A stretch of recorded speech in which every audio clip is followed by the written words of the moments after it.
sustentabilidade, mas isso pode, a longo prazo, ser muito mais benéfico do que outras fontes como a hidráulica, que nós temos como a primazia da fonte de energia no Brasil.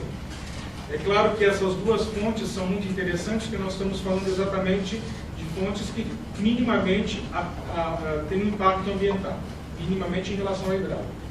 Mas que no caso dessa energia solar pode ser instalada então sob essas áreas já de cultivo, coberto, mas pode também, é isso que eu queria salientar, e que é uma política agora que está se colocando para os departamentos de reunião, que é colocar sobre os tetos das casas, como uma política que vai minimizar os impostos para esses proprietários, os proprietários de pequenas propriedades rurais, mas também de imóveis urbanos.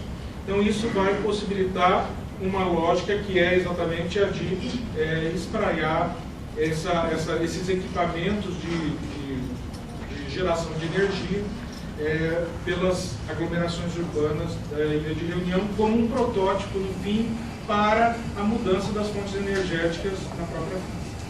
Isso tem se dado como um pensamento extremamente importante na Europa. Alguns países, sobretudo da Europa setentrional, têm falado exatamente da busca de fontes alternativas de energia, chegando a 100% do uso da energia com essas fontes alternativas. Por mais que eu já falado para vocês que essas fontes alternativas ou fontes renováveis também causam impacto. Mas o que é interessante ainda no caso da Ilha de Reunião é que eles produziram um acoplamento entre energia solar com energia hidráulica. Então eles têm algumas áreas elevadas que permitiram a formação de um açude, e o que eles fazem durante o dia? Captam energia solar que leva a água até essa área de um açude superior. E durante a noite, quando não tem energia solar, eles produzem energia hidráulica para abastecer um consumo que é muito menor no período noturno. Então nós temos aí um acoplamento também de energia solar com energia hidráulica, no caso da Ilha de Reunião, do departamento de Reunião.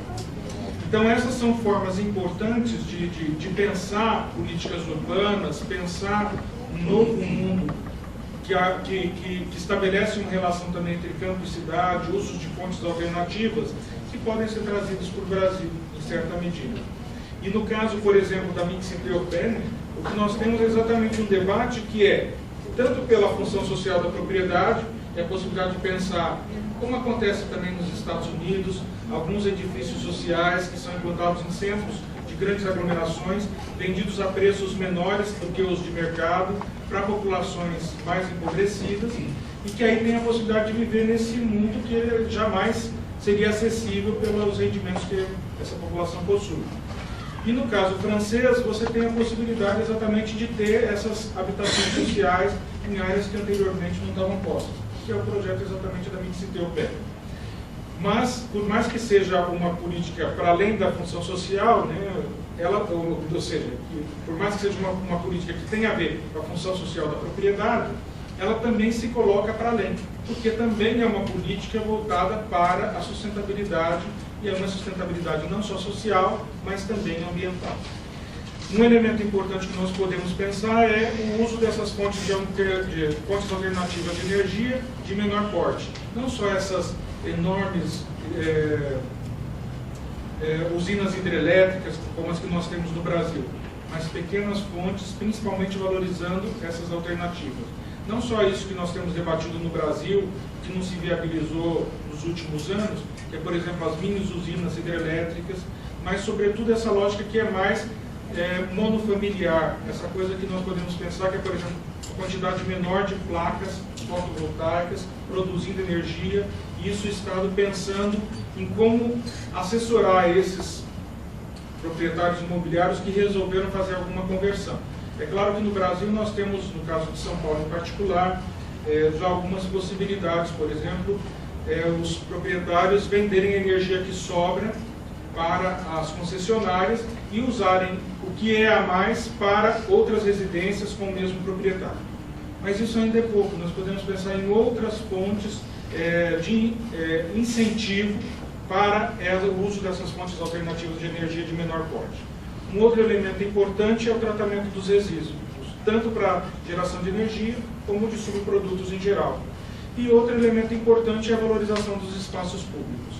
Há ainda um elemento final que eu queria pontuar como necessário, que não é algo que eu vi na experiência francesa, já passei dos 20 minutos, me desculpe, mas tentei ser super rápido. Mas uma das coisas importantes que eu tenho pensado é exatamente a necessidade de captação de água nas residências. Nós estamos falando de um uso urbano que requer necessariamente, na perspectiva de uma nova cidade, muito mais verde, sobretudo na lógica da sustentabilidade, muito mais verde, muito mais biodiversidade, mas nós não podemos esquecer que a água na cidade é muito cara. É muito cara como benefício, ou seja, nós captamos uma água, tratamos essa água, limpamos, glorificamos e depois usamos com plantas. Esse é um equívoco. Então, captar as águas de chuvas é algo que nós deveríamos ter como um projeto governamental, como um projeto de Estado, mas também como um projeto na perspectiva do cidadão. Para nós termos menos impacto no uso dessa energia que é tão custosa para nós. É claro que ainda não está no preço europeu, mas mesmo assim é algo que nós deveríamos pensar com cuidado, sobretudo num mundo em que nós estamos vivendo cada vez mais déficits hídricos, como é principalmente o caso da metrópole paulistana, que nós tivemos aí 2 anos bastante complicados. Desculpem minhas amigas, mas muito obrigado pela oportunidade de estar aqui novamente.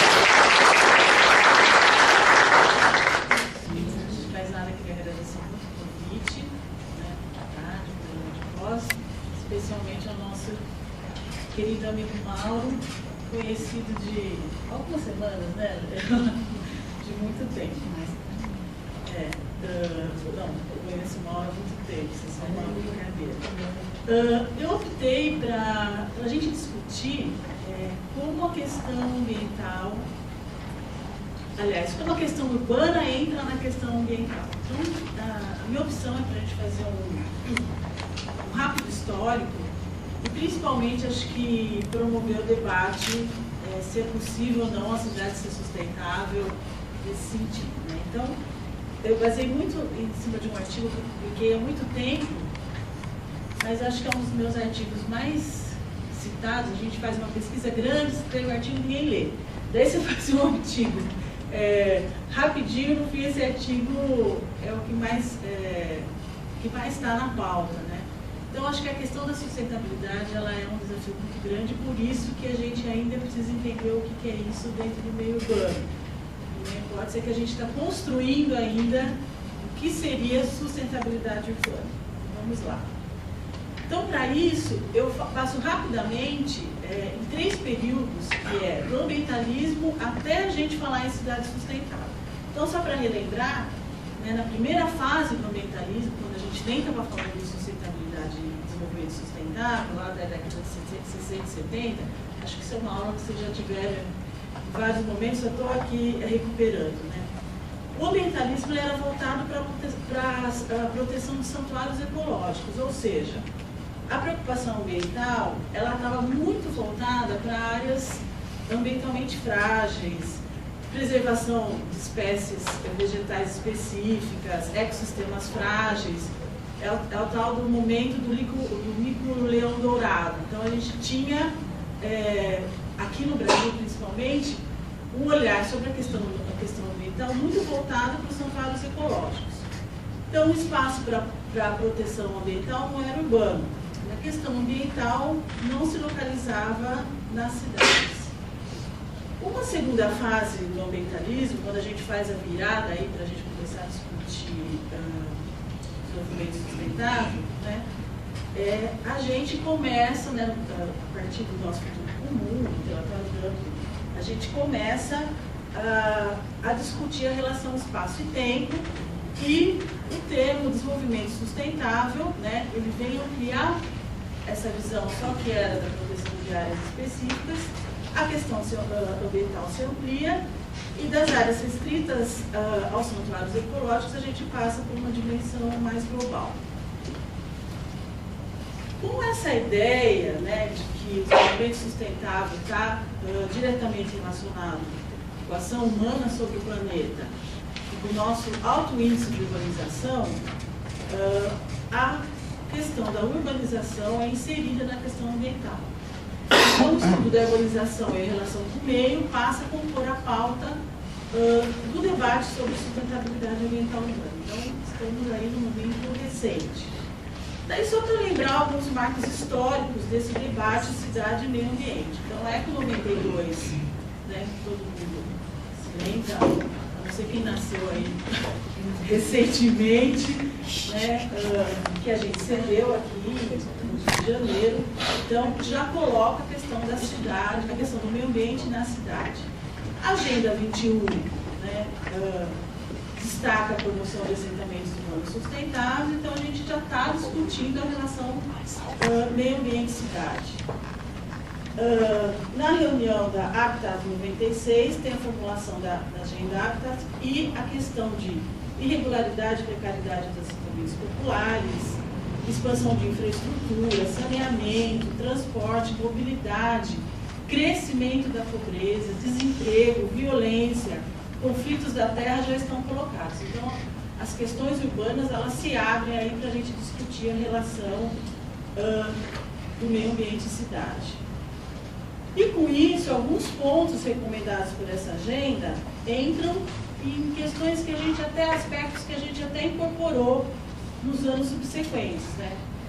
Descentralização e valorização do poder local, então a questão da sustentabilidade, ela está numa escala local, reconhecimento do direito à moradia, participação na formulação de políticas urbanas, né? Conceito de infraestrutura pensado pelo viés de desenvolvimento sustentável e principalmente o reconhecimento dos assentamentos precários e a necessidade de reformulação das políticas habitacionais, que eu, com certeza, acho que a Laura vai tocar mais profundamente nesse tema. Então, na década de 2000, a gente tem, depois, o Rio Mais 10, né? Um reconhecimento que o meio ambiente global está mais destruído e ameaçado do que a Rio 92, ou seja, a gente piorou muito, né? Mas a gente não consegue estabelecer metas e acordos importantes, né, para realmente sinalizar algum progresso em relação ao desenvolvimento sustentável enquanto um acordo global. E daí esse quadro é só para resumir o que eu estou falando. Então, a gente passa da proteção ambiental para o desenvolvimento sustentável e a gente passa da ideia da proteção do santuário ecológico num entendimento que meio ambiente e cidade, né, são coisas díspares, ou seja, são as próprias antagônicas, para um entendimento que a cidade, como é o locus do desenvolvimento, ela é o locus da aplicação da produção da sustentabilidade ou insustentabilidade. Então, tem um processo aí da proteção ambiental para o desenvolvimento sustentável e a ideia do santuário ecológico para a questão ambiental urbana. Agora eu vou falar muito brevemente o que alguns autores pautuam como sustentabilidade, como desenvolvimento, e mais o que os urbanistas como tratam a questão urbana ambiental. Bom, então, Constanza, lá em 91, fala que sustentabilidade depende da escala e da relação tempo e espaço. Se depende da relação tempo e espaço, cai como uma luva no planejamento urbano, que são as duas escalas que a gente trabalha enquanto planejamento urbano, né? Que é a questão do tempo e do espaço. A gente vai planejar, não tem como ter, a gente falar em sustentabilidade se não tiver uma base territorial definida e o planejamento em relação ao tempo, né? E daí essa relação depende de sistemas econômicos que exigem uma resposta bastante imediata, e sistemas ecológicos que o tempo é mais lento, né? Então, esse é o conceito de sustentabilidade. Inácio Sachs, também um autor bastante conhecido, ele fala que não tem sustentabilidade sem as dimensões do desenvolvimento, sem a sustentabilidade do desenvolvimento, que é social, econômica, ecológica, espacial, e aí ele frisa bastante e determina que espacial para ele é o equilíbrio entre o rural e o urbano e o cultural. Então não dá para falar de sustentabilidade só através da dimensão espacial, né? Mas ela tem essas 5 dimensões. Bom, e o conceito de desenvolvimento? Né? Que também, se a gente está falando sobre estabilidade de desenvolvimento. Então, o CEN 2000, né, aquele economista indiano, ele fala que desenvolvimento está muito vinculado a liberdades reais. Então, não existe desenvolvimento se a gente tiver pobreza, tirania, carência de oportunidades econômicas, destruição social, negligência de serviços públicos e intolerância ou interferência de estados repressivos. E indica claramente que os parâmetros de desenvolvimento não são crescimento econômico, aumento de renda, consumo individual, avanço tecnológico ou modernização social. Isso são apenas características meio e não desenvolvimento. Nem está falando de desenvolvimento sustentável. Ele só está conceituando o que seria desenvolvimento. Então, por outro lado, lá em 80, na reunião da ONU, Nosso Futuro Comum, né, o documento Nosso Futuro Comum, também elenca vários sistemas políticos, econômicos, sociais equilibrados, sistema de produção que respeite a base ecológica, tecnologia com novas soluções, sistema internacional de padrões sustentáveis de comércio e financiamento, e sistema administrativo flexível. Então, a partir do conceito de desenvolvimento, do conceito de sustentabilidade, o documento da ONU, do Nosso Futuro Comum, ele não avança como o CEN avança, mas ele tem um entendimento que o desenvolvimento sustentável abarcaria essas questões. Bom, agora vamos entrar nos urbanistas que estão olhando a possível sustentabilidade na cidade. A Miriam Maricato, ela fala, né, num livro bastante interessante, que ela fala que foi dedicado para a graduação, que a cartografia da exclusão ambiental é a mesma da exclusão social, jurídica, educacional, profissional e cultural. Ou seja, a hora que você vai mapear aonde está a exclusão ambiental na cidade, é o mesmo mapa da exclusão social, da exclusão jurídica, da exclusão educacional e da exclusão cultural. Então, a exclusão ambiental urbana, ela faz parte de um pacote aí, de um combo, né, onde outras exclusões vivem conjuntamente. Né? E Barbieri, também, logo ainda antes dos anos 2000, ele fala que o diferencial do desenvolvimento sustentável é a incorporação das dimensões sociais, políticas e culturais que não se encerram na degradação do ambiente físico e biológico. Então, já tem uma crítica clara que tratar meio ambiente e cidade não dá para ser, e principalmente o desenvolvimento sustentável, não é só a base física e biológica. Né? Então, isso seria um equívoco. Já tem uma crítica antes do anos 2000. Então, nesse sentido, fechando esse grupo aí de atores mais recentes, o que a gente pode concluir? Né? Não há desenvolvimento sustentável com exclusão social. A presença desta, ou seja, da exclusão social, denuncia a ausência do desenvolvimento sustentável. Então, o entendimento da dinâmica urbana também para explicar a questão urbana ambiental.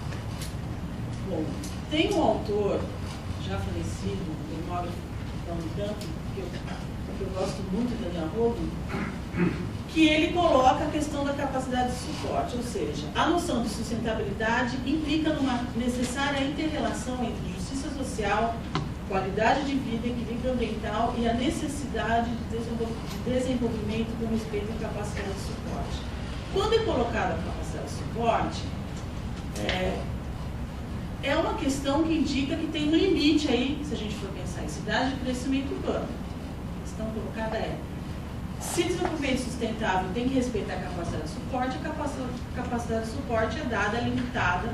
Então, se essa é uma questão a ser considerada, a gente também, para a cidade, tem que ter que isso vem do meio físico, mas que ela tem um limite. Outro texto extremamente conhecido é do Henrique Serraldi, que ele, numa tentativa de identificar esses vários discursos sobre sustentabilidade ambiental urbana, texto de 99, ele fala, olha, tem muita gente falando de sustentabilidade ambiental urbana e isso tem várias nuances, né? Tem um grupo que fala da representação técnico-material da cidade, ou seja, a sustentabilidade urbana é baseada, ela só é possível através de um modelo de racionalidade energética, a ideia do metabolismo urbano, né, do que entra energia, do que sai, o modelo de equilíbrio metabólico. Então, é uma abordagem que a sustentabilidade urbana está voltada muito através da questão técnico-material da cidade. Um outro grupo, né, da cidade como espaço de qualidade de vida.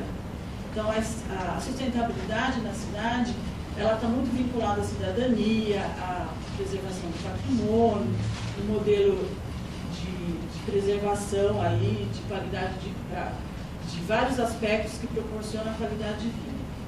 E um terceiro, que é muito mais voltado, acho, para as questões desse seminário, que é a questão da eficiência e da legitimidade das políticas urbanas. Então, a política urbana sustentável ambientalmente na cidade, ela tem que apresentar um modelo de eficiência e um modelo de equidade, né? E agora a gente tem esse texto de 99, até de 2016 a gente tem vários e outros arranjos, né? Bom, a Raquel Monique vem e pega na carne aí, tipo dela, da questão de onde que está a sustentabilidade ambiental urbana. Então, ela fala que não é possível pensar uma política ambiental urbana sem relacioná-la imediatamente a uma política social, pois a equação urbano-ambiental das nossas cidades é absolutamente conectada com o tema da exclusão social. Ela reforça aquela visão da exclusão social. E avança. O enlace entre a questão ambiental e questão social se dá, sobretudo, através do funcionamento dos mercados imobiliários urbanos. Ou seja, se eu não mexer no mercado imobiliário urbano, o que eu estou fazendo é maquiagem, né? Então, eu posso estar esverdeando a cidade, né? Você tem outras questões, mas a gênese da questão aí está nos mercados imobiliários urbanos, que eles são profundamente, a relação que a cidade tem com o mercado imobiliário, é um motor aí da dinâmica da exclusão social e, portanto, isso está vinculado, tratar uma política ambiental urbana e não tratar o mercado imobiliário, estou enxugando gelo, né? O Suetônio Mota, ele não vai, o livro dele é bastante utilizado na engenharia, né, Mota?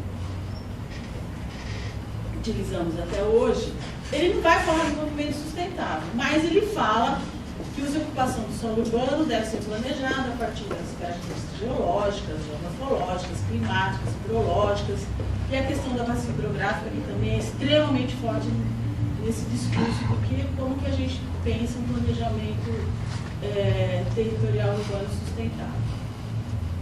E daí, de novo, né, a Raquel fala o seguinte, né? Se a gente tratar a cidade como um objeto puramente técnico, ou seja, só pela base físico-territorial, né, no qual a função da legislação urbanística, ou seja, planos diretores, lei de ocupação e outros planejamentos aí da nossa cidade, seria apenas estabelecer os padrões satisfatórios de qualidade, ou seja, qual que é o padrão de relação de arborização por habitante, por exemplo, né?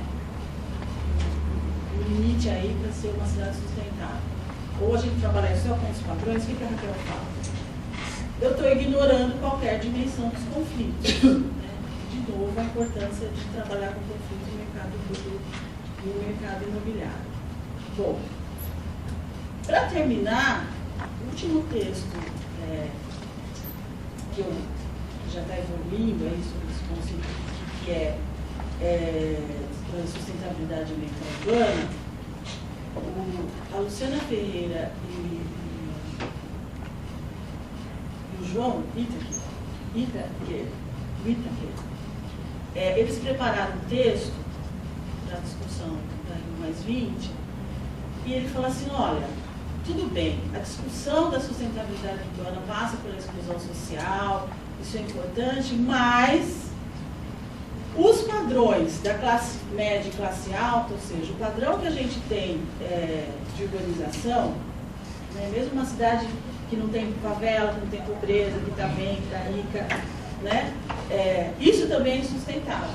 E principalmente falando dos condomínios, da forma segregadora que a gente tem urbanizado nossas áreas mais ricas, principalmente. Então, a gente tem segmentação da malha urbana, segregação espacial, restrição da diversidade de uso, exatamente o que eu acabou de apresentar, a questão do espaço privativo e a prioridade absoluta ao automóvel. Então, tem, assim, olha, a gente discutiu uma década a questão do problema ambiental urbano, muito da exclusão social, mas calma lá.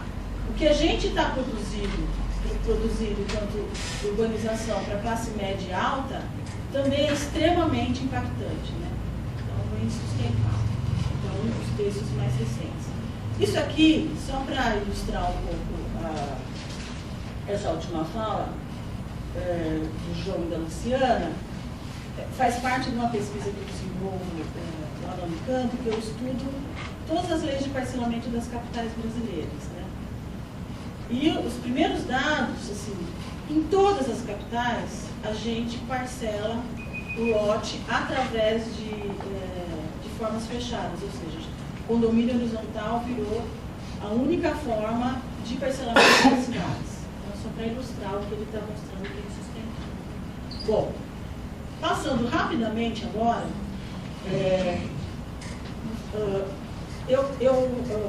os discursos sobre sustentabilidade, eles apresentam duas abordagens. Uma, que é muito voltada para o impacto físico-territorial, ou seja, a hora que eu vou analisar o impacto, os impactos relacionados à base física territorial, e o outro com uma visão mais socio-urbanística, né?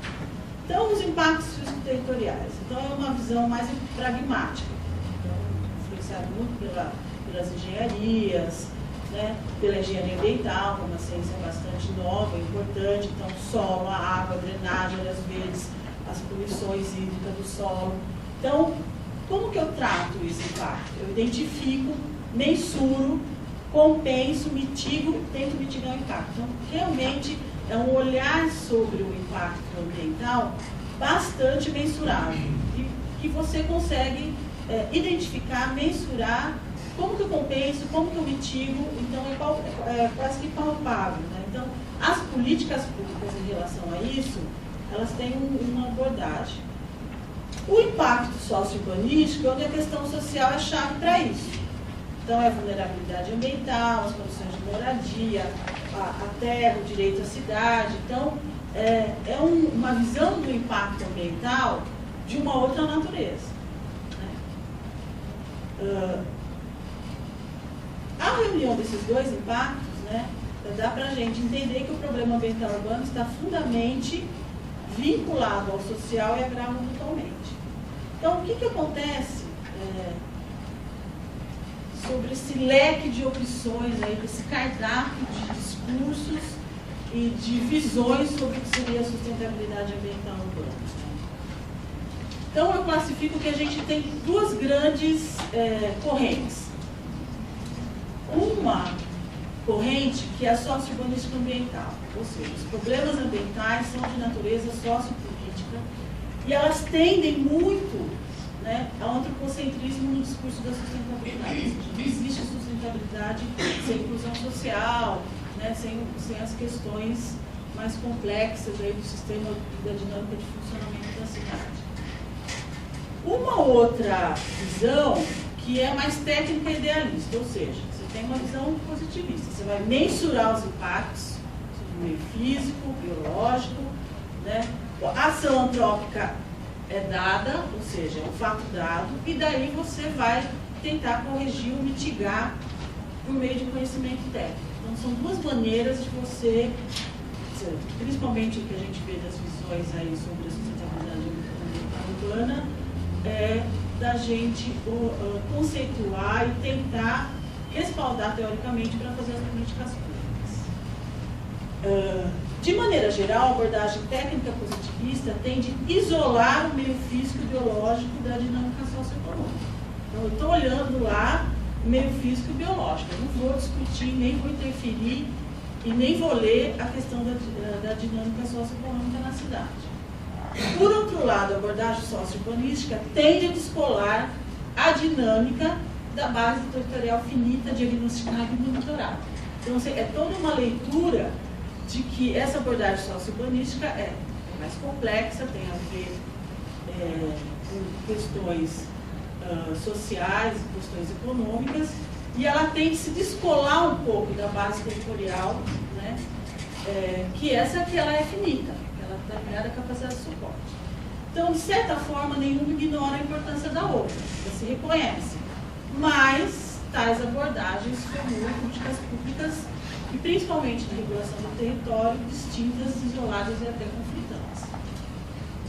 Bom, diante disso, já estou acabando, então, a questão ambiental hoje, ela tem um cenário da necessidade de enfrentamento desses impactos ambientais urbanos, tentativa de inclusão da questão ambiental nas políticas públicas, tem uma tendência também de busca por cidades sustentáveis e criativas, que me arrepia até o fim da coluna, porque é muito assim, tem uma forma, tem um modelo, que você vai lá e vai aplicar. Né? Daí Curitiba é a nossa, está sempre na vitrine, então a ideia da sustentabilidade como marketing, e também agora, recentemente, a gente tem essa entrada de discutir a sustentabilidade urbana através do retorno e valorização do espaço público. Então, o que permanece na pauta? Que a gente está, né, para a gente discutir uma cidade sustentável, ainda está na pauta desde antes aí do ambientalismo. A expansão urbana, ditada pelo mercado, fragmentada, pelo canal horizontal e de baixa densidade. Dá para a gente discutir sustentabilidade com esse padrão? A relação urbana e rural. Né? Não utilização da infraestrutura instalada. Recentemente, a gente tem crise de água e abastecimento. Não tratamento de esgoto. Segregação socioespacial. Planejamento urbano versus dinâmica da gestão, que é 4 em 4 anos.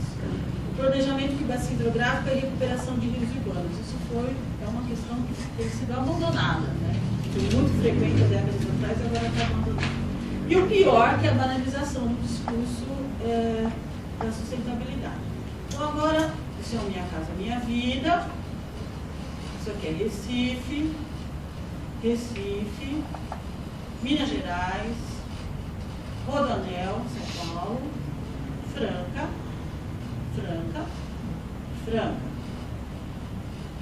Então, algumas questões para o debate. De que sustentabilidade estamos nos referindo na formulação de políticas públicas? Quais as dimensões tratadas? Qual o seu alcance e suas limitações? Quais as políticas necessitam de integração para o planejamento ambiental urbano? Quais são os instrumentos que a gente tem nessas políticas, os indicadores? Como implementa, como avalia? Né? As políticas públicas urbano-ambientais estão sendo planejadas? E, principalmente, quando são planejadas, elas são preventivas, elas são mitigadoras ou elas são compensatórias? E quais as questões específicas do planejamento de uma cidade sustentável no interior? Né? Não somos metrópoles. Então, se a gente for pensar em sustentabilidade para Franca, né, do que a gente está falando? Eu acho que a minha fala é meio para a gente pensar do que a gente está falando, né? Qual que sustentabilidade é essa? Enfim, essa dá uma discussão muito grande. Então é isso, gente. Então, meu contato aqui, Gisela. E eu queria fazer um convite, que é um esforço que eu falo para as escolas aí, para as faculdades do interior se unirem, para a gente saber o que está acontecendo. A gente tem um grupo que agora eu juntei do IAL, que chama Teia Urbana, e que a gente tenta divulgar tudo o que está acontecendo, não só em São Paulo, mas as discussões, os debates sobre a questão urbana, principalmente no interior, e também agora a gente abriu o canal para vagas de emprego, no momento de crise aí, sobre esse assunto. Gente, obrigada.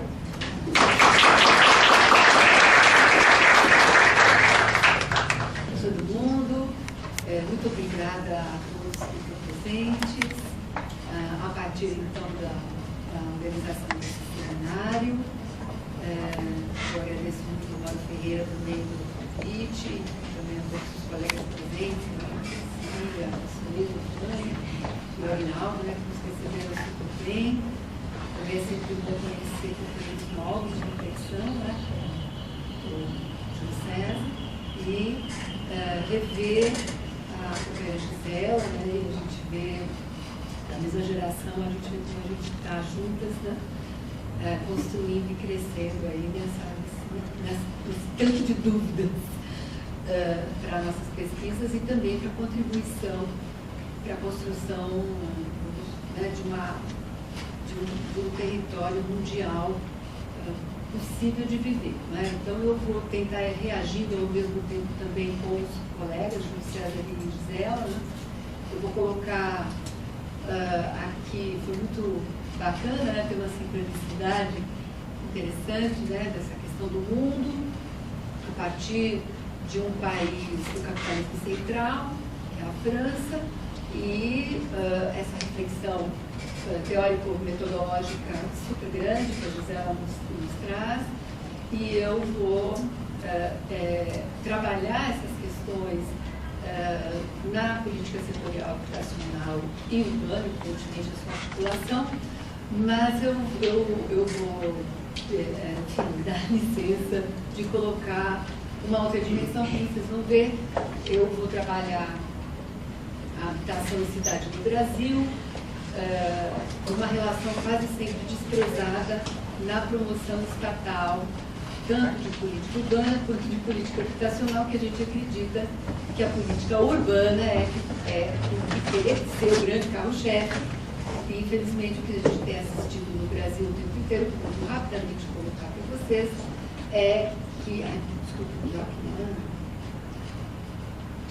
é que a habitação é sempre a primeira coisa que os governos buscam promover e deixar todo o resto sem a implementação, sem a efetiva construção do que é a vida urbana, no que a gente entende como cultura urbana plena, não só o padrão urbano de lote com casinha ou com predinho, mas com uma vida em que todo mundo possa se desenvolver de acordo com a sua tendência pessoal, coletiva, de grupo social. Então, eu fiz um percurso metodológico aí com uma periodização para contribuir um pouco também do ponto de vista de perspectiva histórica brasileira, construir. Eu estou muito interessada a partir do presente, que a Gisela já colocou a questão do programa vigente de habitação no país, que é o Minha Casa Minha Vida, partir dessa problematização atual e procurar na história origens, vamos dizer, do que nós estamos vivendo hoje. Como é que nós tivemos um problema, demos alternativas e voltamos a ele, inclusive de uma maneira, uma recidiva, inclusive, até usando a linguagem da medicina, que o urbanismo não tem muita linguagem própria, que é interdisciplinar. Como se fosse, enfim, tem uma pneumonia, você tem uma alternativa, pronto, uma volta tripla. Por quê? Então eu vou tentar contribuir nesse debate.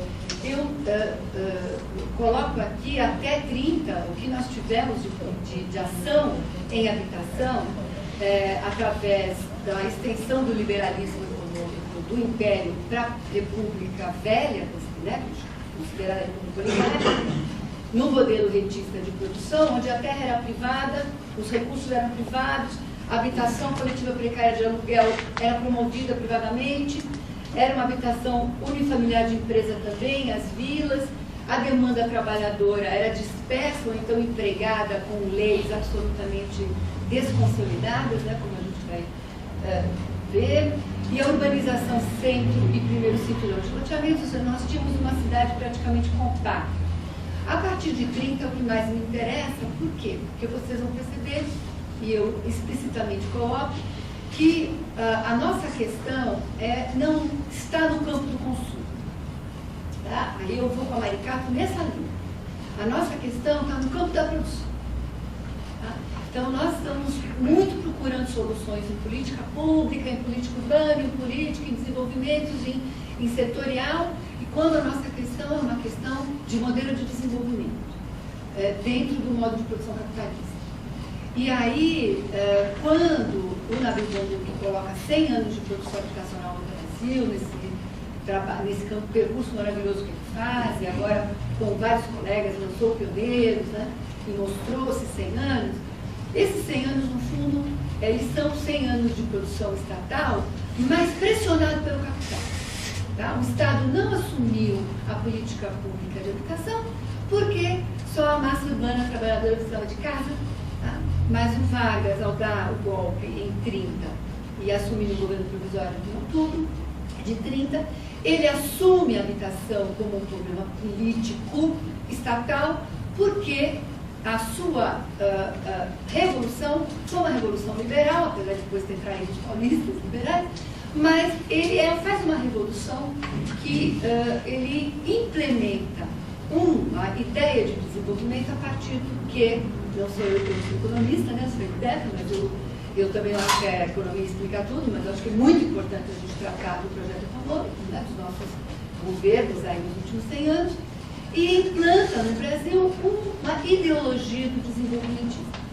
E aí eu me apoio em alguns autores, como Bastos Fonseca e pessoas que eles convidaram para o livro que está aí na bibliografia que eu vou deixar para vocês, dizendo que essa ideologia se baseou, pelo menos até 64, em industrialização, intervencionismo estatal pró-crescimento nacional e nacionalismo, com nuances, com matizes, claro. Então, é uma conjunção que vai sendo matizada, né?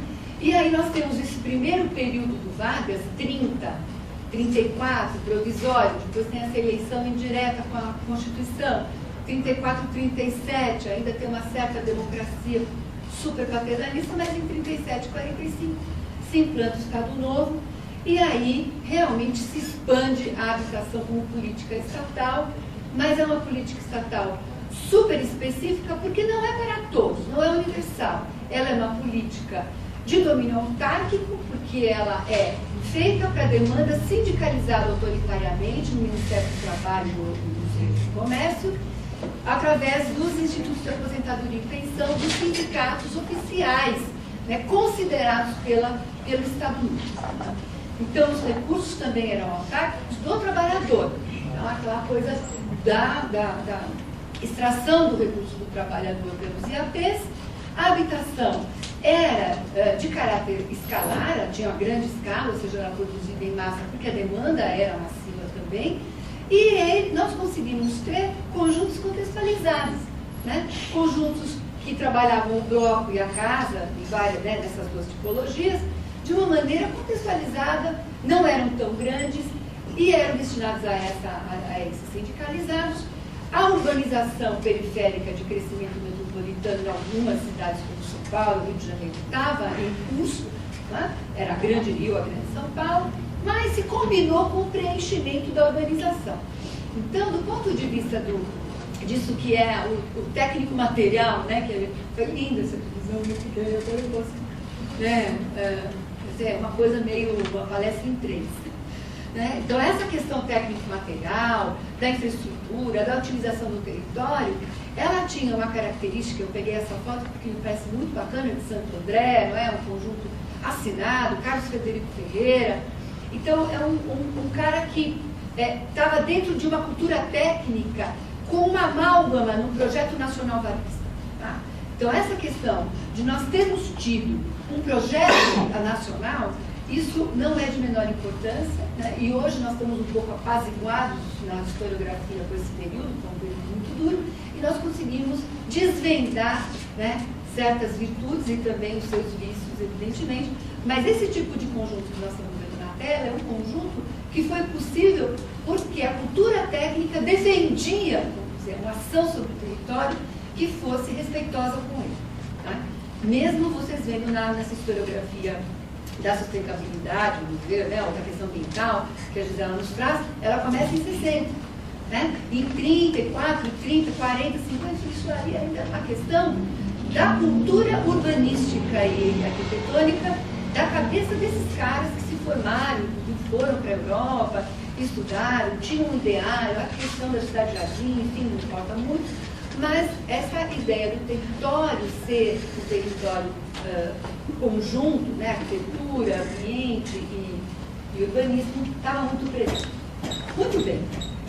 Saindo Vargas do poder, né, em 45, e com esse interregno curto, que é Dutra e Vargas, né, então eles se dividem nos 9 anos, de 46 até 54, quando Vargas desaparece fisicamente, mas eu tenho uma defesa de que esse projeto vai até 64, esse projeto desenvolvimentista, e também aí eu me baseio num outro economista, que é o Ricardo Biochovski, que diz que de 30 a 64 ocorreu um ciclo ideológico do desenvolvimentismo, onde, aliás, quando, né, de 30 a 45, 30, 45, 50, nós temos todas as origens, né, e a ampliação desse projeto nacional, baseado nessa questão do desenvolvimento, né, e que realmente nós tivemos um período, que vocês vão ver logo mais, que foi do auge do desenvolvimentismo. Então, até de 46 a 54, isso está se consolidando, tá, com a democracia populista, descentralização estadual das políticas de habitação, né, porque o Dutra não banca a centralização da Fundação da Casa Popular e permite que os estados lancem os seus próprios órgãos de habitação, mas a terra era pública, também era autárquica, mas vinculada à questão pública, recursos públicos autárquicos também, eram pequenos e grandes conjuntos de blocos de casa, a demanda era local.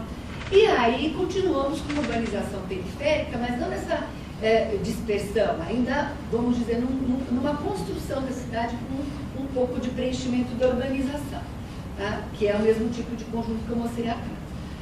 Então, aqui o auge desse desenvolvimentismo seria o período do Juscelino Kubitschek, tá? Até 60, com Brasília, inclusive na discussão sobre o auge do que é o projeto moderno no Brasil. Nós temos um autor que é o Adriano Dorelli, que defende que Brasília é realmente um auge, né? Até cresce aí depois, a gente tem uma caída, né, desse projeto, e faz muito sentido, né, quando a partir de 60, né, na política nacional, a gente também tem uma outra tomada de posição, né? O Biochovski disse que o Jango teria, a partir de 62, iniciado a construção de um novo desenvolvimentismo, mas de caráter reformista social, que foi abortado pelo golpe militar. Então, nós poderíamos ter tido um quarto ciclo, né, de desenvolvimentismo, se nós tivéssemos tido correlação de forças, né, para manter um projeto com as reformas que estavam se construindo durante os pouquíssimos meses em que ficou Jango no poder. Com o golpe militar de 64, né, e essa ditadura que dura 21 anos, que é impressionante que o Brasil tenha aguentado, né, uma ditadura por 21 anos, se formou toda essa política habitacional, ela muda muito institucionalmente, né, porque os militares reorganizam o sistema, efetivamente criam o que já estava ali, talvez, num ideário que não chegou a ter correlação de força, que é um banco. Tá? O banco hipotecário que estava lá numa previsão, ele realmente se efetiva com os militares. Tá? Porque é o Banco Nacional de Habitação, ele tem recursos orçamentários, se forma um sistema de financiamento habitacional e as operadoras locais foram as Coabs. Tá? Então, aqui é muito bacana falar disso num lugar assim, que é regional, né? Porque as Coabs têm um caráter regional, têm um caráter local ou metropolitano, que é uma região também, afinal de contas, né? E muitos, fica uma confusão sobre se os militares eram ou não desenvolvimentistas e tudo mais, e me parece interessante, eu estou muito na linha de um companheiro da Gisela, né, lá da Unicamp, que é o Márcio Postman, que ele está trabalhando na linha de que durante todo o período militar, esse desenvolvimento que foi autoritário, né, houve uma modernização nessa base técnico-material, infraestrutural, rodoviarista, enfim, de energia, geração de energia, etc. Mas ele já não tinha o caráter do projeto nacional anterior. Então, ele vai declinando totalmente um projeto nacional de base, vamos dizer, de desenvolvimento efetivo, com o desenvolvimento social, evidentemente não, porque nós não tivemos isso durante o período militar. Se esgota, então, totalmente, quando chega em 81, Márcio Postman diz que realmente está totalmente acabada essa questão do desenvolvimento, e daí nós teríamos tido as décadas perdidas. Aí, mas no período do BNH e das Coabs, me parece muito importante a gente fazer, de novo, esses 5 critérios aí das políticas, para a gente não misturar o que está acontecendo hoje. Tem uma tendência muito grande de comparar o que está acontecendo hoje com o que aconteceu no período da vigência do BNH Coabs. Toda a terra de construção desses conjuntos era pública, e as Coabs autárquicas, autônomas, compravam. Elas faziam uma escolha de compra, evidentemente, nessa política urbana, que era vetor de urbanização e de valorização, evidentemente, né? Elas tiveram uma escolha de compra de terras muito distantes do centro consolidado e dos anéis em consolidação. Então, para quem aqui é de Bauru, Ribeirão Preto e Campinas, Bauru, Ribeirão Preto, Campinas, Santos, São Paulo, são as primeiras 5 Coabs do período que eu estou estudando, né? Todas essas terras públicas tá? Eram fronteiras de expansão do capital, como fala Ivone Maltner, né? A periferia como fronteira de expansão do capital, e o Estado, né, bancando essa questão da fronteira de expansão do capital. A terra era pública, todos os recursos eram públicos, a escolha do parcelamento para a habitação era pública, os editais de licitação, todos eles saídos das Coabs, era oferecida a terra pela Coab, né? A habitação tinha um caráter massivo pela demanda, e aí vários autores, a gente aparece a questão da legitimação do regime, né? Há uma tentativa realmente de se legitimar pela produção em massa de habitação. A demanda se inscrevia nas imensas filas junto às Coabs, mas a urbanização agora já não tem nada de central, ela é periférica, né? Então, nós temos essa imagem, é impressionante, ela estava assim, num arquivo histórico, acabou. Sim. No ano de lançamento do Minha Casa Minha Vida, essa imagem começa a aparecer, em tocar em trabalho, em paper, em PowerPoint, porque essa é a imagem da cidade Kennedy, que na América Latina tem um monte de cidade Kennedy, inclusive, desse programa que vocês estão vendo na legenda, que é a Aliança para o Progresso, que eu não vou entrar aí, né, em toda a questão, né, do imperialismo, da Guerra Fria, da questão da União Soviética e Estados Unidos, e esses dois polos procurando, né, captar para si os apoios para os seus modos de produção diferenciados. Então, esse é o lugar onde hoje é a Cidade de Deus, né, no Rio de Janeiro, e é incrível porque a gente vai ver isso de novo, né, 45, 50 anos depois. E aí, nós temos esse tipo de conjunto, essas imagens são relativamente recentes, né, do meu último relatório para a FAPESP. Então, à esquerda, vocês têm Itaquera, o Zé Bonifácio, tem todo o empenho dos moradores em melhorar, em pintar, se condominizou tudo, então não é mais a cidade aberta que a gente tinha dos grandes conjuntos, né? É uma cidade que cada prédio tem o seu muro, tem a sua portaria, tem a sua campainha, etc.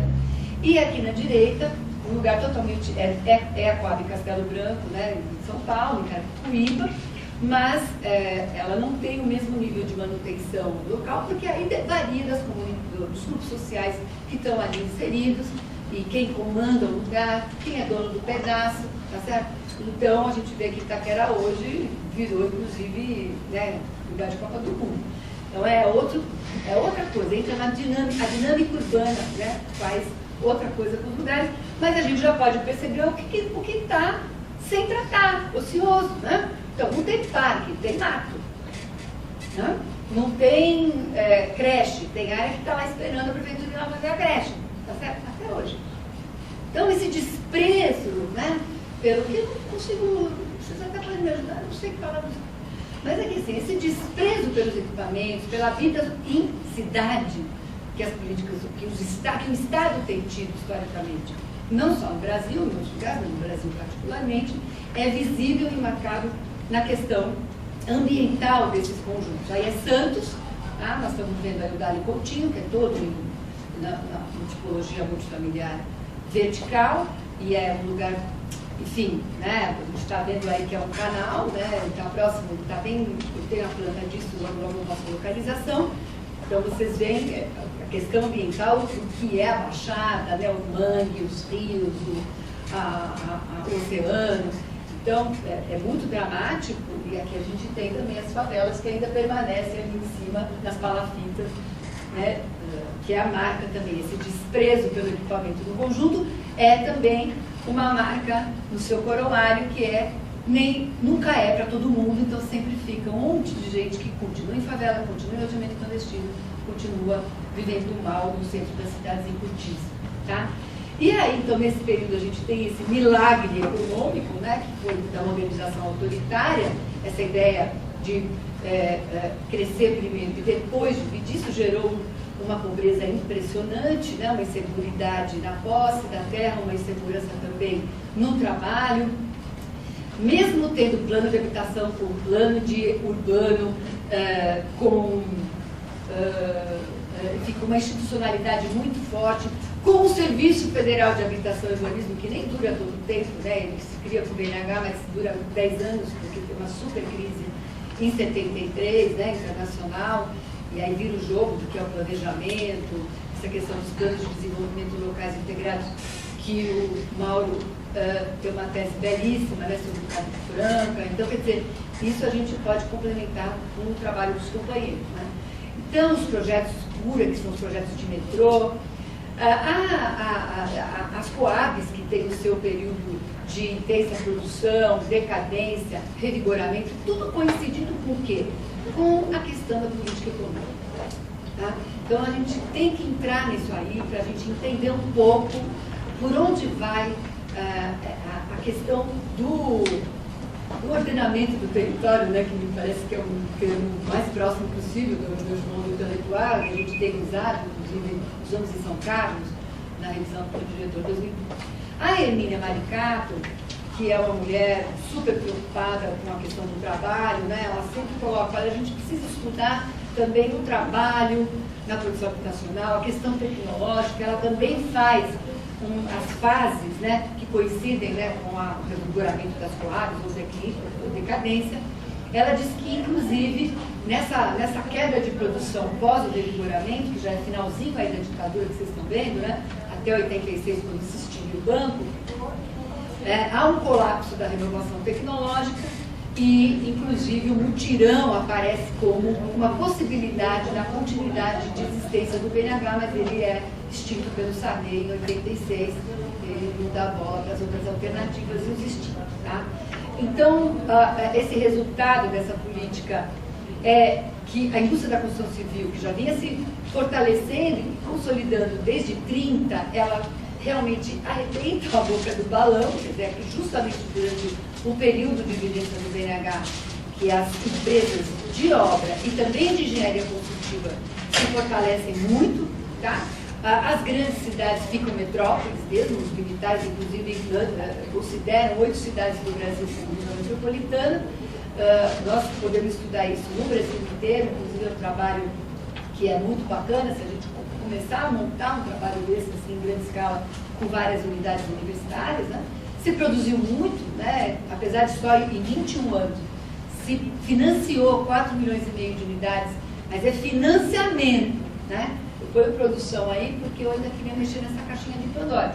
É financiamento, então tem várias classes sociais com maior poder aquisitivo que também são financiados, né? E em intenso crescimento de assentamentos informáticos. Então a imagem diz mais do que minhas palavras, tá? Então cidade de Tiradentes, a gente vê o que é, né, essa terra arrasada, né, vamos dizer assim, esse ambiente arrasado, uma natureza, essa paisagem que se cria, né, da terraplenagem. Essa questão da padronização não é, creio eu, o que mais é o problema a ser enfrentado, mas é a extensividade sem diversidade, né? É o conjunto extensivo e não diverso, né? Porque não é exatamente a padronização, porque isso era o sonho da cultura técnica moderna, certo? padronizar, industrializar. Quem não permite isso é a indústria da construção civil, que precisa ser tradicional para oferir mais lucro, tá certo? Então, no Brasil, na periferia do sistema, como dizer Emílio muito bem, né? Nós não conseguimos avançar no novo desenvolvimentismo porque a gente está sempre ficando na periferia do sistema, em produção de energia, né? E em desenvolvimento das cadeias produtivas. Aí, enfim, imagens, localizações, né? No município de São Paulo, que está em vermelho, apesar de termos do centro, próximo ao centro, algumas manchas vermelhas que são as quadras, a maior parte delas foram para realmente na extensão, a zona leste, né, a imensa zona leste, depois a zona oeste, que é onde está Carapicuíba, e um pouquinho na zona sul. Esse é o conjunto de Itaquera que eu peguei como estudo de caso numa das minhas pesquisas. Esse conjunto tem 18.200 unidades. Tá? Mas é uma coisa bacana que a gente agora vai desmistificando. Ele não é um conjunto, ele é uma soma de fracionamento. Coisa que, né, a experiente aqui em fracionamento é a Gisela. Tá? É uma soma de parcelamento, é lindo a gente estudar os editais de licitação e as aprovações em parsolo, no caso de São Paulo. Né? Porque a ideia de conjunto fica discursiva. Tá? No fundo, estão gerando cidades com parcelamentos públicos. Né? Uma cidade com parcelamento público, só que como a gleba é uma gleba só, então tem uma questão jurídica aí do que é imobiliário da autarquia Coab, que vai se formando aos pouquinhos e tudo é conjunto bonifácio. Estou acabando, tá? Então fotos aí de novo. Aqui é uma foto do artigo da Refinet e do Altero, né, que é a cidade de Tiradentes, uma foto mais recente, que aí a gente já tem a resiliência do que são os elementos naturais, quer dizer. Então, como a gente tem a cidadania mantendo o seu conjunto, o seu bairro, e os elementos naturais montando, mas assim, por conta da força de alguns elementos da natureza. Então temos algumas massas vegetais, e é muito bacana esse trabalho deles que nos mostra para São Paulo como não foi um momento, só naquele momento que a gente tinha mais emprego no centro, a gente continua tendo mais emprego, densidade de emprego no centro, e os conjuntos habitacionais continuam nessa exclusão que a Gisela explicou também aí, tanto do ponto de vista conceitual como do ponto de vista historiográfico. Né? Essas décadas perdidas, que são na economia, são perdidas, mas o Nabil Molucchi insiste em dizer que não foram perdidas para a construção de utopia, né? Então, alternativas àqueles conjuntos. Então, terra pública e privada, recurso público de algumas prefeituras, projetos com participação dos moradores, os movimentos sociais de moradia agora são a grande bacia de pessoas, né, para trabalhar, e preenchimento da urbanização, e aí mutirões com diversidade tecnológica e arquitetônica, né? Isso é o Heliópolis, uma grande favela de São Paulo, a maior de São Paulo. Esse conjunto é um conjunto de 120 unidades, enfim, contextualizado, que teve participação, foi construído por empreiteira. Então a gente não tem que demonizar certos elementos, a gente tem que, na verdade, tratar a visão estatal como é que ela, né, atua. E aí, para a gente ver, o Minha Casa Minha Vida é totalmente diferente. Ele é um herdeiro do PAR, né? O PAR deu super certo, o plano de arrendamento residencial. É terra privada de origem, tá? Com uma proposição privada, incorporadora, privada, que oferece a Caixa Econômica Federal. A Caixa Econômica Federal aprova, aprova os recursos, abre os recursos, os construtores constroem, vendem para a Caixa Econômica, e a Caixa Econômica aí sim pode comercializar para a demanda, que é uma demanda municipal e é uma urbanização super dispersa. Aí em São Carlos, rapidinho a gente vê, né, que são os parques, são 4 parques, tudo na periferia, certo? E com esse tipo também de extensividade, sem diversidade, inclusive ambientalmente, né, são as cuestas que a gente em São Carlos tem uma formação super bacana, que são cuestas, e tem ali o Guarani, tem recarga, e vocês veem onde está, né, esse conjunto em cima das cuestas. E o Minha Casa Minha Vida, que despreza totalmente o plano diretor de São Carlos, né, então a aprovação das áreas que estão para fora do perímetro urbano, que precisam ser urbanas, para ser destinadas para Minha Casa Minha Vida. Essas áreas são aprovadas na Câmara Municipal sem nenhum chamamento público massivo para sua discussão. Então, esse é o primeiro.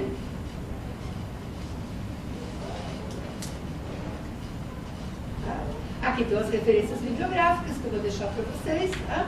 E isso aconteceu também nas outras 4 cidades ali de São Paulo, que as COABs promoveram e que agora o Minha Casa Minha Vida está para todo lugar. E para acabar, eu queria reagir mesmo com essa questão das saídas, né? Até já começando um pouquinho o debate com os companheiros, porque eu estou na linha do Márcio Postman, né? A gente precisa discutir um novo projeto nacional. E essa questão de não aceitar, né, de fortalecer o movimento social, tem um cara fantástico que chama Michael Lowy.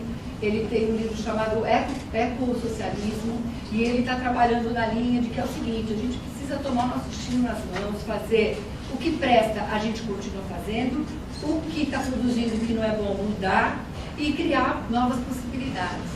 E tem um cara que é um historiador da arte, chama Luiz Marques, né, que é da Unicamp também, produziu seu livro pela Unicamp, um livro que se chama Capitalismo e Colapso Ambiental, onde ele coloca que a partir da Revolução Industrial nós temos realmente um planeta que vai cada vez no caminho da extinção da nossa espécie, não do planeta, mas da nossa espécie, tá? E tem uma grande aceleração a partir do final da Segunda Guerra Mundial. Tá? Então, essa linha que os colegas colocaram lá no começo aqui é muito importante e a gente precisa ir um pouco o que talvez o João Whittaker e a Luciana da matriz insustentável não é do desenvolvimento urbano, tá? É do projeto socioeconômico. Né? O que nós vamos continuar produzindo, da maneira como nós estamos produzindo, né? A energia vai ser capitaneada por quem? Pelo estrangeiro ou por nós? Certo?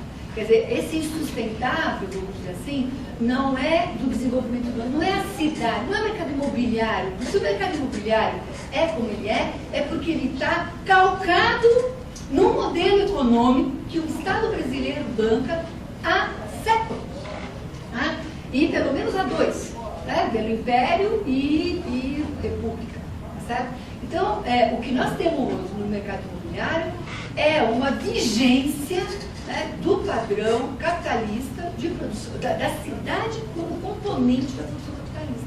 Claro que todos esses colegas que a Gisela citou, né, na historiografia ou na teoria urbana, claro que isso está evidentemente para todos, mas tem que ficar mais claro, porque senão a luta fica no consumo e a gente não vai para o campo da produção. Eu me estendi, desculpa, mas também aí já falei a minha fala. Obrigada.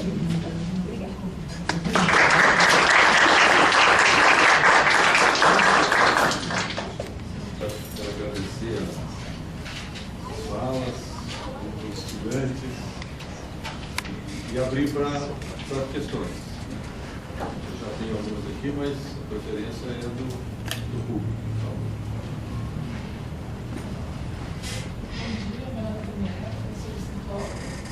Trabalho com psicologia social e estou meio que me aproximando da questão das políticas públicas. E eu fiquei muito interessada nas falas, mas eu tenho especificamente 2 perguntas. A primeira que eu fiquei ligada, uma coisa também que eu já vinha pensando, mas como não é meu campo, a gente não tem muita elaboração. A questão do cuidado dos nossos produtos e resíduos, para transformar, vamos dizer assim, o lixo ou o resto em energia. E aí a minha pergunta é: qual é o custo disso, a viabilidade monetária desse processo? E a outra pergunta, eu acho que para vocês entenderem de uma forma mais geral, acho que o professor Malone falou um pouco disso, mas acho que mais por cima. Meu interesse particular não é esse custo social, é como dar ouvido à população que, de uma certa forma, ela é quem está vivendo na prática todas essas questões, né, urbanísticas ou ambientais, e como essas políticas, ou tanto a questão da urbanização, ou a questão do ambientalismo, qual é a possibilidade de participação social nessas esferas de discussão, de implementação dessas políticas, né? E se as pessoas de fato sabem disso tudo, porque assim, uma coisa que eu vejo, a universidade produz muito conhecimento e há um gap, um intervalo muito grande de quanto que isso chega à população. E o quanto que as pessoas, às vezes, tanto os mais ricos, né, no caso dos condomínios, eu acho que é muito interessante. Será que as pessoas se dão conta, né, disso? Será que as pessoas têm noção do que elas de fato estão consumindo e escolhendo quanto consumo? Então, assim, como canais de comunicação entre a universidade e a população em geral, isso é pensado também, né? Como que a população pode se apropriar dessas discussões.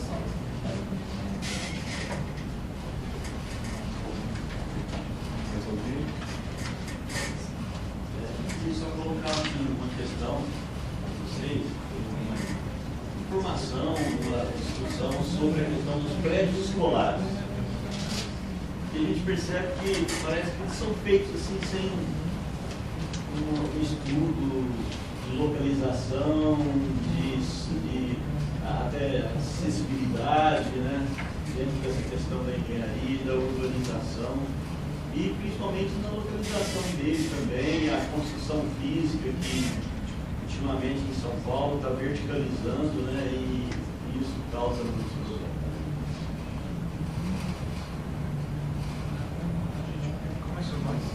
Sebastião, sou diretor de escola. Uma outra questão. Sou Luiz Fernando, sou arquiteto. Gostaria de fazer uma pergunta no Júlio. Se tem algum tempo, se eles estipularam na França, algum tempo de implementação, existe alguma previsão? Do que em particular? Das energias.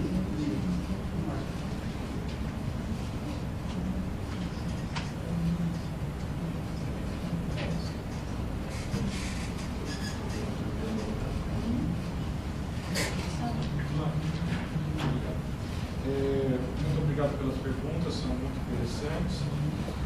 Não sei se vou dar conta de responder sobretudo essas de caráter mais arquitetônico, mas de qualquer forma eu vou falar algumas. Daniela, é muito interessante a sua pergunta e ela tem vários elementos. É difícil até sintetizar todos eles de maneira rápida.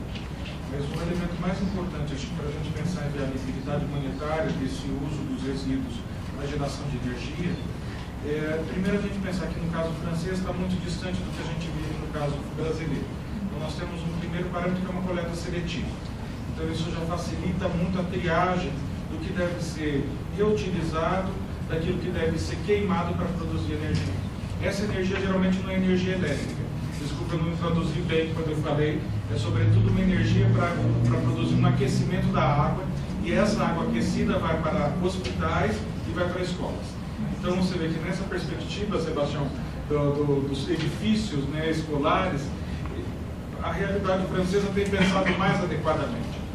É claro que isso já está, por exemplo, na eliminação do muro, no uso dessas áreas de transição da escola para as residências como um espaço de uso público.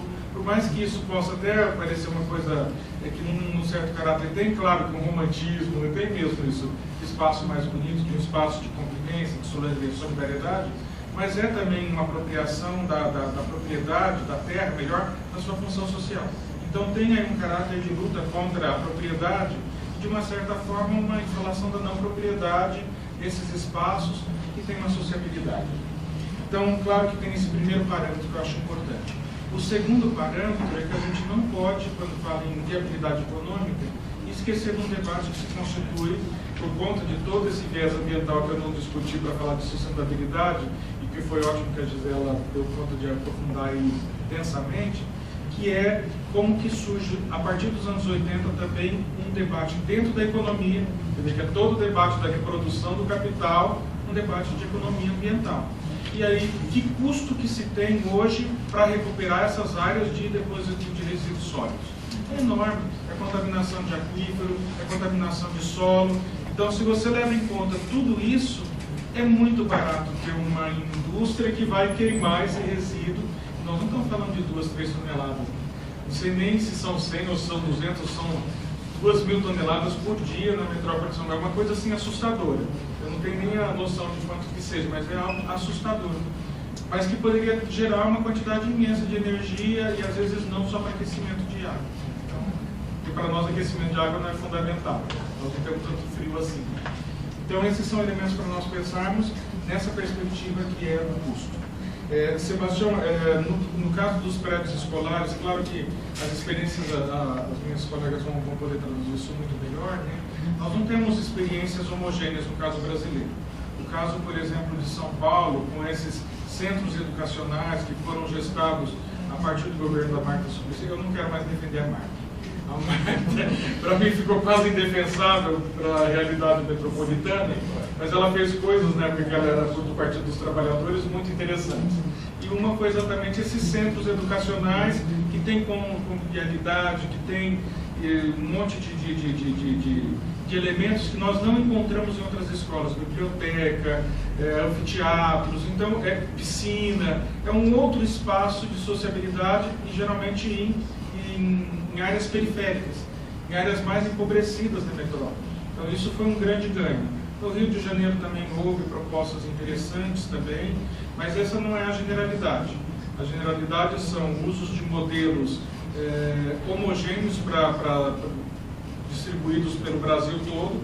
Eu já pude ir em escolas de institutos federais ou de universidades federais que têm o ensino de educação básica, que são o mesmo modelo para o Mato Grosso, o mesmo modelo para o Rio Grande do Sul, o mesmo modelo para a Amazônia, para o estado do Amazonas, melhor, né? Então, espaços escolares iguais para todos os lugares, só que o ambiente não é o mesmo.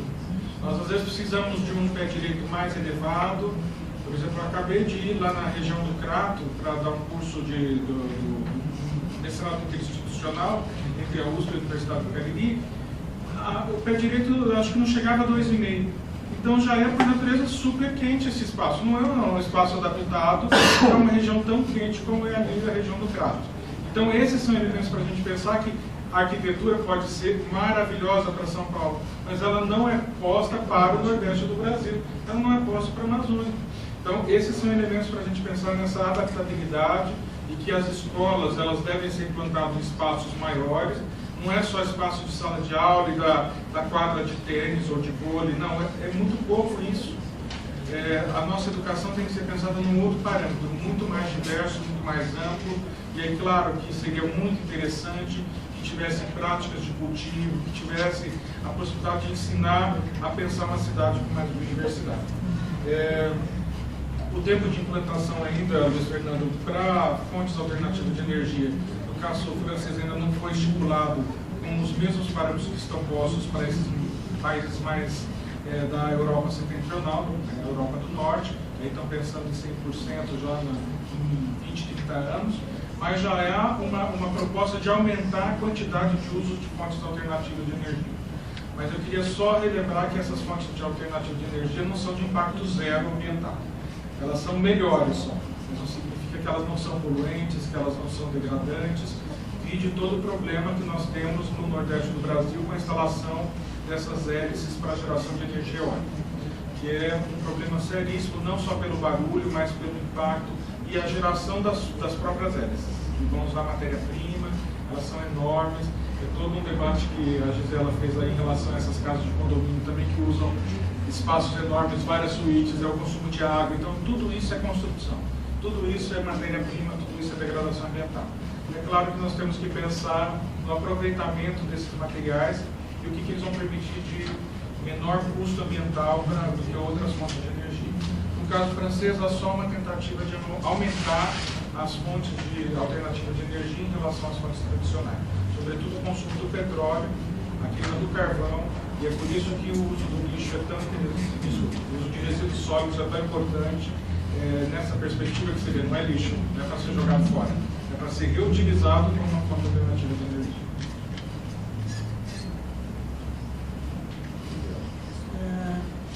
Eu acho que a origem das duas questões, a origem da resposta que eu vou dar para Sebastião e ela acho que passam aí pela mesma fonte, né? A escuta social é importantíssima. E eu acho que esse é o momento da gente pensar exatamente quando a gente está fazendo as eleições municipais, né? A escuta social se faz primordialmente na escala municipal, na escala do bairro, né? Até verificar como estão sendo essas campanhas atuais. A escuta social ela só é possível, eu acredito, se a gente também quer falar, né? Quer participar, quer compartilhar também a produção do espaço urbano, da política urbana.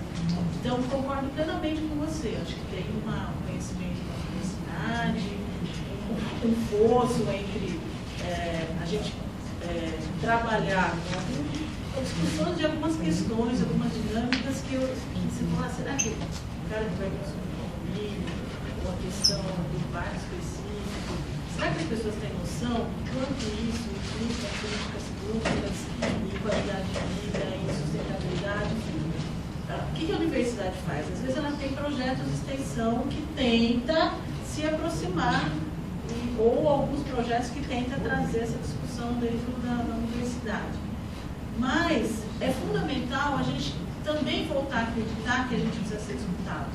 A gente está num momento de total descrédito. Falar o quê? Né? Mas, então, acho que é o momento da gente pensar mesmo quem possibilita, quais os candidatos mesmo, na cidade que eu moro, que possibilita esse diálogo, ou que está fazendo, que fez uma gestão de cima para baixo. Isso é fundamental, porque senão, né, como que a gente participa? Se você trabalha com escuta social, você tem um rompimento, né, da possibilidade política urbana, vamos dizer, né, e o descrédito, isso é rompido totalmente. Você faz a escuta social da pior maneira da politicagem.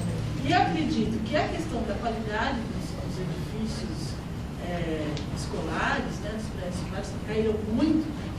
Eu sou de Jaú, Sapato Menino, né? Então a gente tem lá os prédios de ouvintes da Cunha maravilhosos, tem mais 100. Eu falei, meu Deus, aquela construção maravilhosa continua lá. Os grupos escolares que a gente são os que foram bem construídos, discutidos, enfim, aliás, discutidos na manutenção da cidade.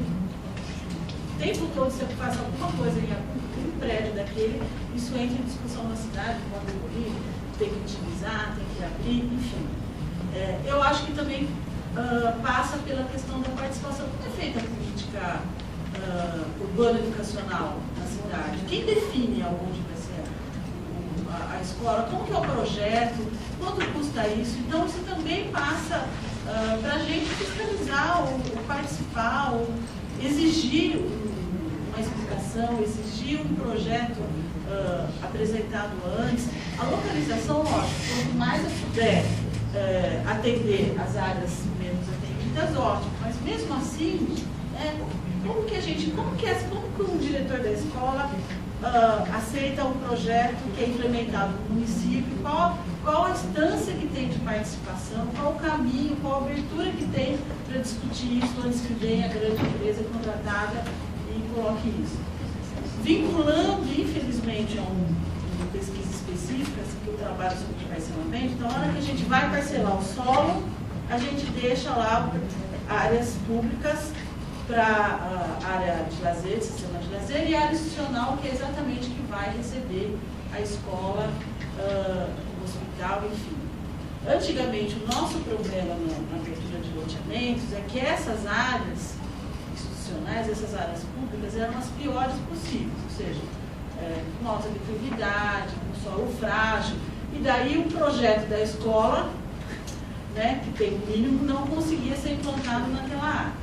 Então, eu achava que isso era o máximo do problema das áreas públicas de parcelamento. O que a gente tem hoje? A gente não tem mais área pública, porque a gente não faz mais loteamento aberto, a gente só faz condomínio. Então, a gente está, daqui para frente, uma carência imensa das áreas públicas, porque a gente não tem mais espaço de lazer, que era a contrapartida do loteador, e muito menos áreas institucionais. Então, como eu falei, mostrei rapidamente aqui no quadro, cada capital tem 7, 8 leis, formas de fazer condomínio horizontal fechado, uma variedade enorme né? Então ninguém mais loteia deixando a área pública. Ou eu vou deixar uma área pública na frente do muro do loteamento, que também começa o outro muro. Então, como vou pôr uma escola num arquipélago de loteamentos e aquela área pública. Então, isso é um outro problema. Isso faz com que, se o município tiver que comprar área pública, ele tem que comprar uma área pública e verticalizar a escola. É o que aconteceu. Então, exatamente. E a gente está no mesmo padrão, no mesmo caminho. Então, a discussão, por exemplo, de como urbaniza a cidade, essa coisa de condomínio fechado que parece que imagine, qual o problema? Ele pagou, ele está lá, o impacto disso, as consequências disso. Isso eu concordo com a Daniela. A universidade, ela tem a obrigação de discutir o que uma ação pontual, uma política pública, uma petição de alguma coisa, acarreta, por exemplo, para a cidade, Carência. O que o condomínio acarreta para uma cidade? Como que fazer uma escola verticalizada, qual que isso implica isso na educação? E daí a gente precisa dos saberes específicos se juntarem, porque eu preciso saber de alguém da parte da educação o que é ensinar a alfabetizar uma criança num prédio vertical ou numa área pública, numa planta horizontal, né, integrada na cidade. Então, se eu vou passar a cancela e vai lá no quarto andar, você vai... Como que é essa... O que implica isso? Então, a gente precisa juntar a prática e esses outros conhecimentos acadêmicos para tentar pressionar e argumentar isso em audiência pública, em debate político, para a gente tentar problematizar para que a participação, a escuta social, ela seja mais efetiva, né? Porque as coisas são extremamente interligadas. Mas, a princípio, agora, acho que eu concordo plenamente com a Eulália, a gente precisa respirar, de novo tentar acreditar numa outra forma de outro país e, principalmente, sair desse descrédito, dessa apatia que, né, estamos bem desanimados aí, né? Mas agora é a hora, né? A gente está com 3 semanas, as eleições chamar. Qual a sua proposta para a cidade, né? Asfalto, é isso? Asfalto quem precisa é meu carro, não a sociedade.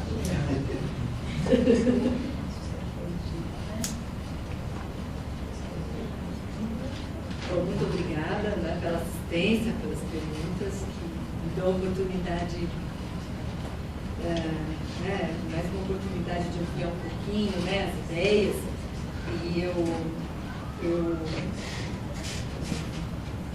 conheço a França, Luiz Fernando, aí realmente é um diálogo com Júlio César, né?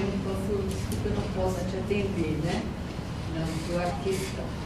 Mas o que a Daniela e o Sebastião colocam, eu creio que é possível fazer uma articulação de reflexão.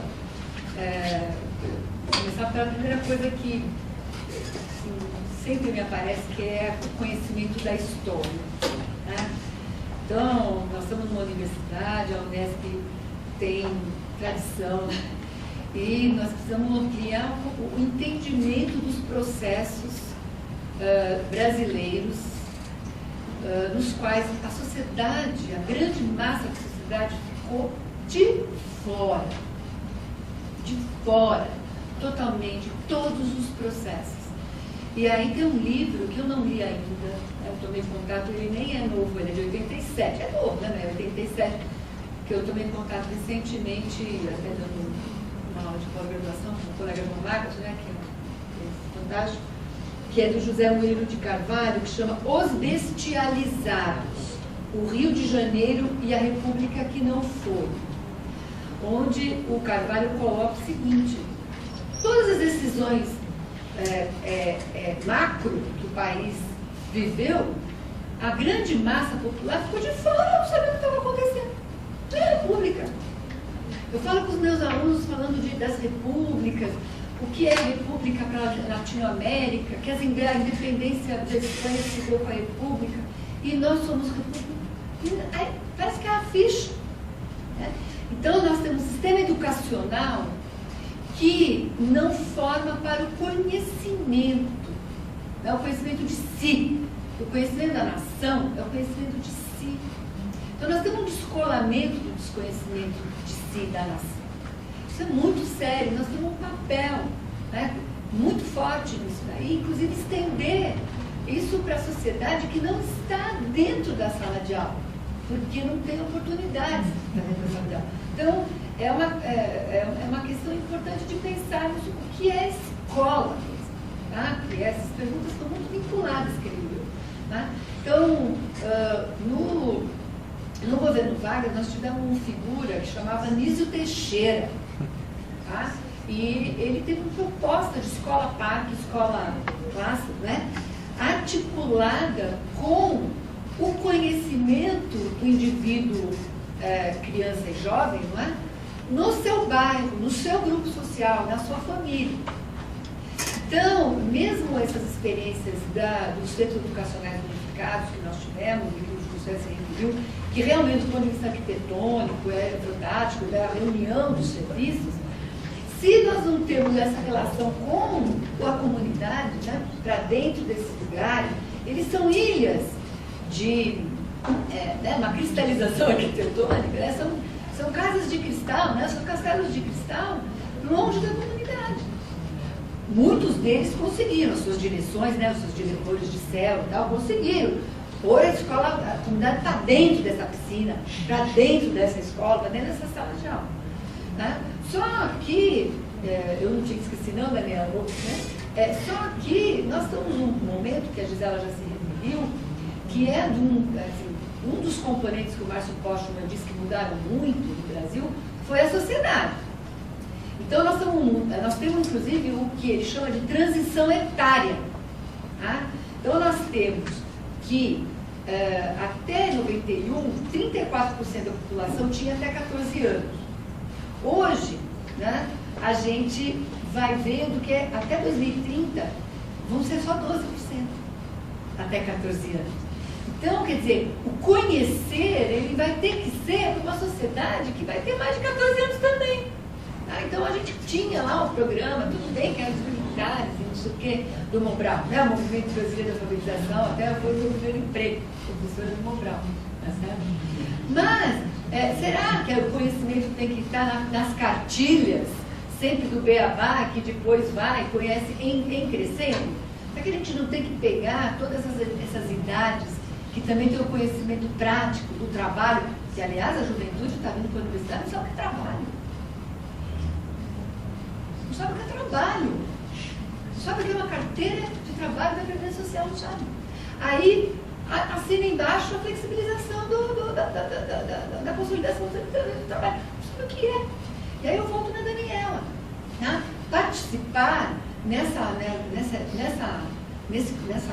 quadro do Estado capitalista é muito complexo. Por quê? Porque nós temos uma construção ideológica de que alguns governam e outros são governados. Isso é muito difícil de romper. Tá? Então, por exemplo, nós temos um Congresso que é eleito indiretamente, porque é pelo coeficiente eleitoral. Quer dizer, tem que mudar isso imediatamente, gente. É imediatamente que tem que mudar. Então, nós temos que continuar na rua. Independente, claro, tá? Então, a gente dizia, fica a Dilma, né? Ela não ficou, ela foi embora. Né? Mas se ficasse, também tinha que ter um novo projeto econômico para o país, não podia continuar aliada com quem. Então, quer dizer, nós temos que pensar muito grande e pequeno ao mesmo tempo, né? Então, quer dizer, a construção ideológica é muito forte. Essa coisa de que esse descrédito na política é um descrédito muito grave. Então, a gente tinha um descrédito, por exemplo, quando os generais da ditadura militar se revezavam, né? Eles eram eleitos entre eles. Então, tem filmes, acho que é isso no Black Tie, não tenho certeza. Tem uma imagem, o cara jantando e tem lá a notícia do Jornal Nacional dizendo, agora não é mais esse general, é o outro. E ele comendo a comida dele, tá certo? Mas hoje, tirando que nós não temos, né, a ditadura militar, mas também o descrédito faz isso. A gente escuta lá e está comendo jantar, o Jornal Nacional acabou. Né? Quer dizer, o comportamento é o mesmo. Então, o projeto de industrialização, que lá atrás, né, era da República, e veio, foi vindo, uma emancipação que a gente podia ter tido E teve durante a redemocratização, né, de 88, a nossa Constituição Cidadã, nós temos que fazer por mais que tenha sido a correlação de forças impossível, né, o fato do localismo ter ganho, né, nessa coisa, será? É no local onde se dão os piores acordos. É onde está o mercado imobiliário mais daninho e perverso, que Gisela se referiu. Né? Então, a participação, a possibilidade de participação, ela está sempre presente, mas nós temos que ganhar isso.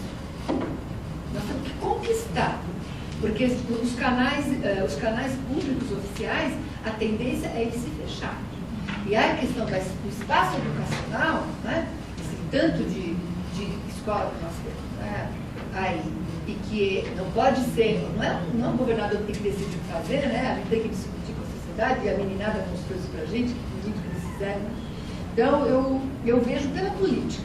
Eu vejo pela política e pela história. Eu acho que a aliança, né, dessas duas questões, a gente poder educar para a política, poder educar para a história, a gente tem respostas de emancipação.